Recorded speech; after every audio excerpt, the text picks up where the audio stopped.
Olá, fã de Elvis do mundo todo! Estamos aqui para continuar a nossa leitura aqui na sequência desta revista Vida e Morte, documento histórico de 1935 a 1977. Essa é uma revista aí de junho de 88 e nela está contida a biografia sensacionalista e muito polêmica de Albert Goldman. O Goldman foi um crítico que não gostava de Elvis por algum motivo, tá? Então, apesar dele ter bastante contato com pessoas que viveram intimamente com Elvis, muita coisa que a gente precisa relevar e pontuar se é verdadeiro ou falso, e esse é nosso trabalho aqui nesse vídeo, nesta série. Então deixa aqui nos comentários tudo que você sabe a respeito de Elvis que a gente vai conversar hoje, se é verdadeiro ou falso, para que a gente traga essa discussão à tona. O capítulo de hoje, Rebelde Sem Causa. Em Memphis, os Presleys foram morar em Lauderdale Courts, um conjunto de prédios do governo para famílias de baixa renda, onde alugaram o apartamento 328, no primeiro andar do grande prédio principal em forma de C. Foi a sorte grande da família.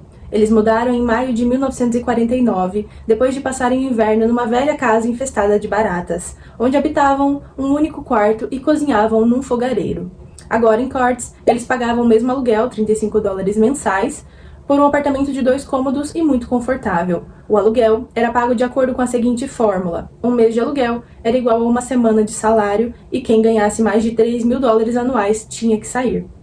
Vernon trabalhava como carregador e seu grande problema era ter uma mulher que raramente trabalhava, um filho muito jovem para trabalhar e uma mãe sem nenhuma intenção de procurar seu primeiro emprego aos 54 anos de idade.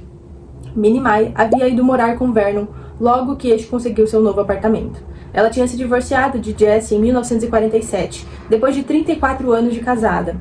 Vernon sempre dizia que seu pai abandonou a sua mãe, mas foi justamente o contrário. Até que ele não mentiu, tá? Tudo isso a gente tem conversado muito aqui na nossa série biográfica também, que estamos trazendo para o canal, o livro do Peter Guralnick, que vou deixar os vídeos linkados aqui em cima. E também a gente falou, alguns vídeos atrás, sobre alguns segredos da família Presley. A árvore genealógica de Elvis toda descrita está neste vídeo aqui.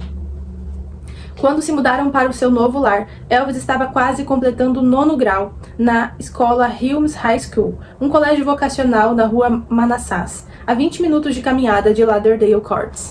Gladys só deixou que Elvis saísse sozinho para brincar quando ele completou 15 anos, mas mesmo assim não podia ir muito longe.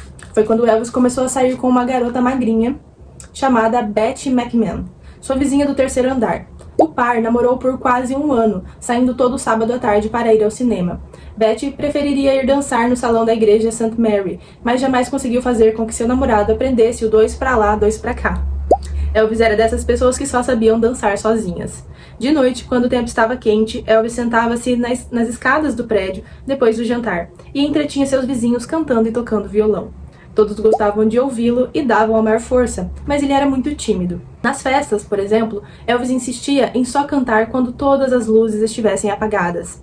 Durante esses serões, ele descobriu Billie Wardlow, 13 anos, alta e bonita, que também morava no 3º andar. Mas Billie era bem diferente de Betty. Enquanto esta última preferia ir ao baile, mas se contentava com um cineminha, Billie só queria o melhor e insistia em frequentar o salão de festas da igreja e dançar com os pracinhas, já que Elvis não sabia.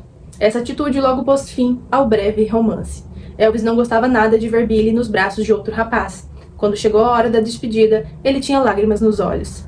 Billie, chorou, eu ia pedir pra você se casar comigo. Romancinho assim, de adolescente, né? Aqui a gente tem uma foto dele também, quase um cartoon, né? Com o símbolo da Warner Bros. Aqui, Rebelde Sem Causa, né, lá do filme. Início das crises emocionais. Elvis estava agora com 16 anos. Nunca mais, durante seu período escolar, ele se envolveria com outra garota. Pior ainda, ele começou a sofrer crises emocionais, manifestadas através de pesadelos e ataques de sonambulismo. Toda noite, enquanto dormia no sofá da sala, ele gritava, suava e saía andando pelo prédio, acordando todo mundo.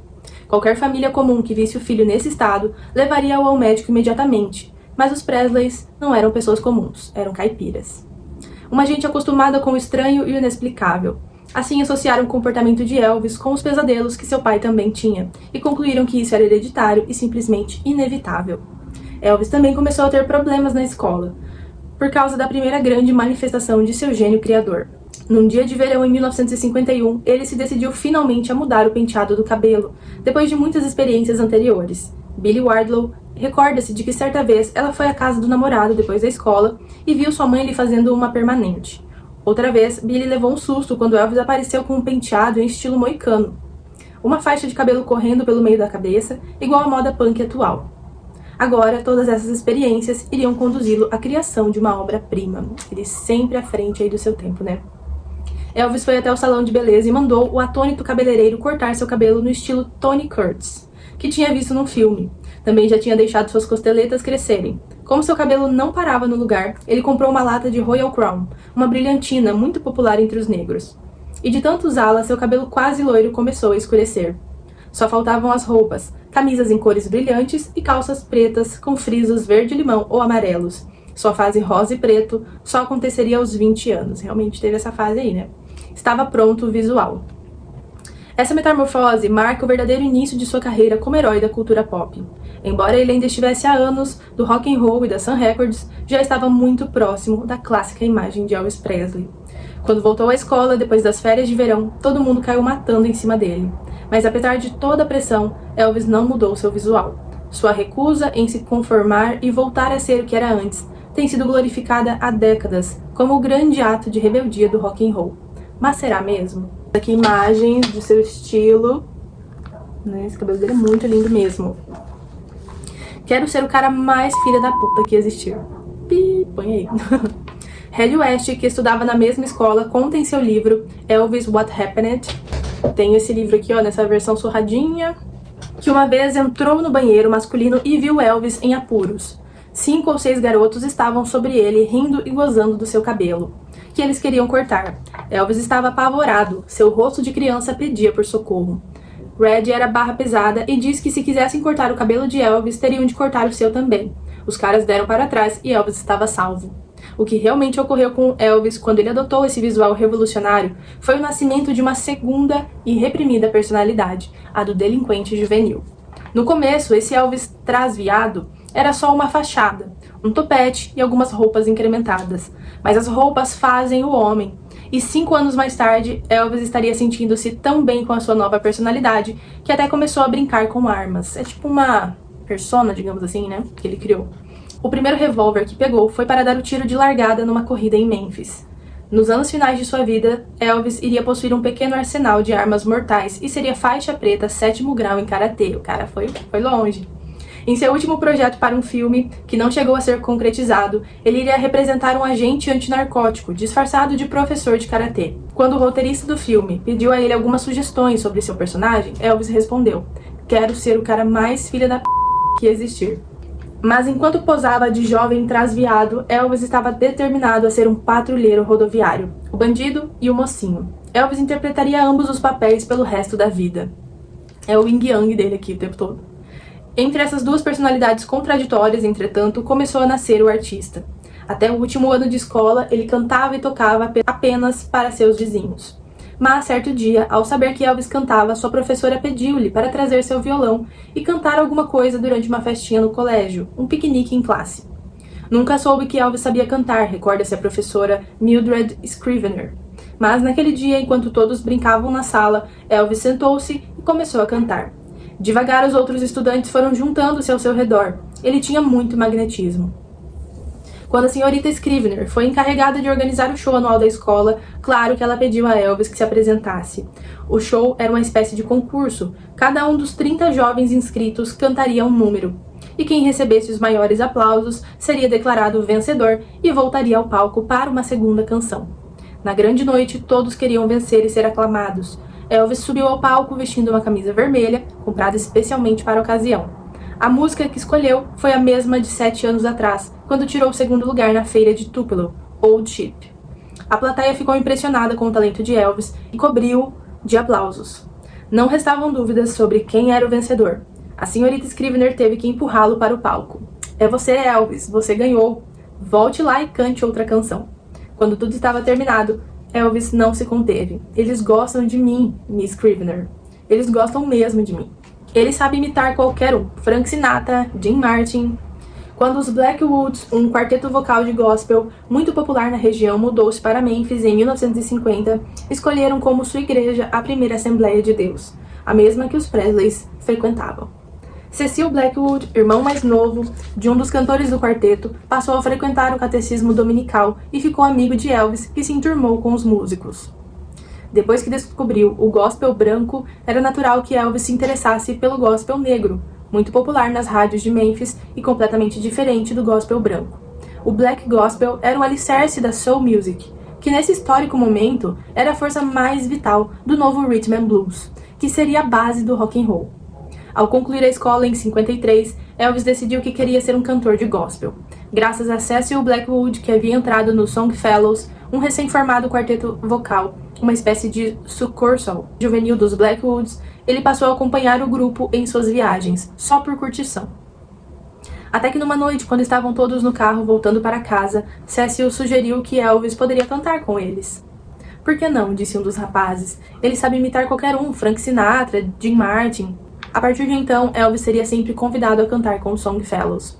Sua primeira apresentação foi num nightclub nas cercanias de Memphis. Elvis subiu no palco, como faz em Jailhouse Rock, o filme, tentando conquistar a atenção do público, um bando de caipiras. Mas ao invés de cantar uma música country, ele abriu a boca e desfilou todos os sucessos de Jim Martin. Dá pra imaginar? When the moon hits your eye like a big pizza pie, that's amore. É claro que ninguém prestou atenção. Aos 18 anos, Elvis parecia não ter nenhuma perspectiva. Este foi um dos períodos mais melancólicos. A maior parte do dia passava trabalhando numa fábrica junto com seu primo Gene Smith, montando projéteis de canhão para o exército americano, das 7 da manhã até as 3 horas da tarde. Seu ordenado, $66 por semana, era muito mais do que seu pai recebia depois de 5 anos trabalhando como carregador. Mas no inverno, antes de fazer 19 anos, Elvis trocou de emprego e foi ser motorista de uma companhia de eletricidade. O ordenado era menor, mas a curtição era maior, pois ele era louco por carros e caminhões. Toda semana, Elvis entregava seu ordenado aos pais. Com Elvis trabalhando e contribuindo no orçamento familiar, a vida dos Presley finalmente começou a mudar. Eles saíram de Lauderdale Courts, pois Gladys também estava trabalhando meio período como auxiliar de enfermagem, e foram morar num sobradinho na rua Alabama, bem em frente do conjunto habitacional. Os Presley ocuparam a parte inferior. Gladys e Vernon dormiam no único quarto. Minnie Mae na sala de jantar, numa cama dobrável, e Elvis se ajeitava no sofá da sala de estar. Na parte superior moravam Alfred e Janet Frutcher, um casal de judeus ortodoxos de quem os Presley se tornaram amigos. Os Frutcher eram boas pessoas e possuíam duas coisas muito importantes: um telefone e uma vitrola. Nos fins de semana, Vernon e Elvis ficavam na rua, lavando o Lincoln Zapier 42 de cor verde, que Vernon comprou por $50 e deu de presente ao filho no seu 18º aniversário. Olha que bonitas fotos que tem aqui na revista. As legendas nem tanto, então não vou ler, tá? Não faz nem sentido aqui. Em fevereiro de 1954, Elvis conheceu Dixie Locke, a primeira garota com quem se envolveu seriamente. A gente também já tem vídeo só sobre a Dixie, vou deixar o link aqui em cima. Foi num rink de patinação que a colegial de 15 anos se aproximou dele, que não sabia patinar, e ficava se agarrando na cerca. Logo, eles estavam conversando animadamente, e Elvis convidou-a para um passeio de carro, e os passeios continuaram por muito tempo. Toda semana, Elvis entregava seu ordenado aos pais, que lhe davam 50 centavos ou $1 para seu encontro de todos os sábados com Dixie. De vez em quando, os dois iam a algum show musical, mas na maioria das vezes o programa era um cinema e depois a lanchonete. Às 11 da noite, Elvis levava a namorada para casa. Dixie logo conheceu os pais do namorado e achou a atmosfera do lar dos Presleys desconcertante e depressiva. Ao invés da forte presença do pai, a qual ela estava habituada, Dixie descobriu que na família de Elvis era tudo ao contrário. O filho vinha em primeiro lugar, ocupando a posição do chefe da família. A mãe vinha depois e o pai estava no lugar que normalmente seria ocupado pelo filho. Em agosto de 1954, o sonho de Elvis de se tornar um cantor de gospel quase se tornou realidade. Um acidente aéreo matou um dos cantores do Blackwoods e Cecil entrou para o quarteto, abrindo uma vaga no Songfellows, e Elvis foi convidado a tomar o lugar de Cecil no quarteto juvenil. Quando Cecil foi lhe dar a boa notícia, Elvis recebeu o convite com um ar de surpresa e contentamento. Mas logo sua expressão mudou, ficando contrariada. Eu não posso, Cecil, não posso. Acabei de assinar um contrato para cantar blues. Ali ele fez a escolha dele, né? É isso, pessoal. Vocês viram aqui que Elvis gostaria mesmo de entrar para um quarteto ali no início da carreira, né, seguir a carreira gospel. Por fim, ele se decidiu com o blues. Não achei aqui, tá, muito um capítulo, assim, contraditório e polêmico. Normal, nada muito diferente da história que a gente já conhece da própria biografia do Peter Guralnick, tá, que a gente tá lendo.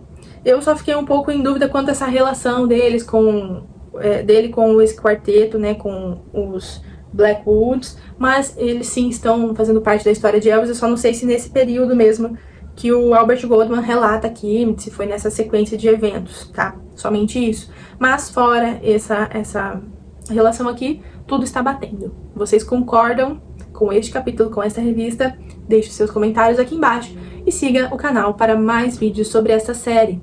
Um beijo e até o próximo vídeo do canal.